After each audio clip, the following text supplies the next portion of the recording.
Welcome back. Now, if you have a subscription to Office 365, then your license of Microsoft Word has available to it a voice recognition software.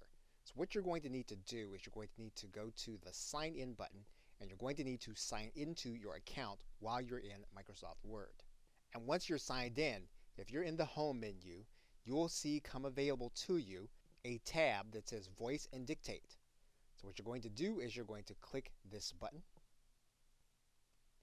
You're then going to choose the language you're going to dictate in. In this case, we're going to use English. And then we will click on the microphone. And one more thing you can do before you get started is you can go to this area, hover over the Dictate button, then you're going to click Tell Me More. You're going to see a dialog box open on your right-hand side. You will scroll down and then click on How to Add Punctuation. Then you'll see the exact words you need to use inside of the dictation software when you want to add in your punctuation. And once you have that available, you can then click the Dictate button.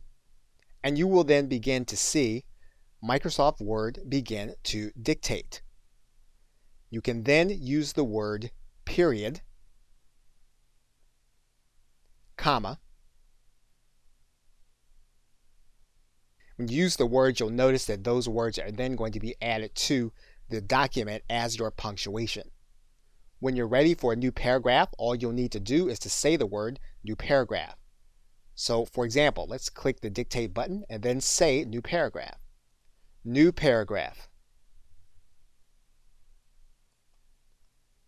And that is how you use the dictation feature inside of Microsoft Word.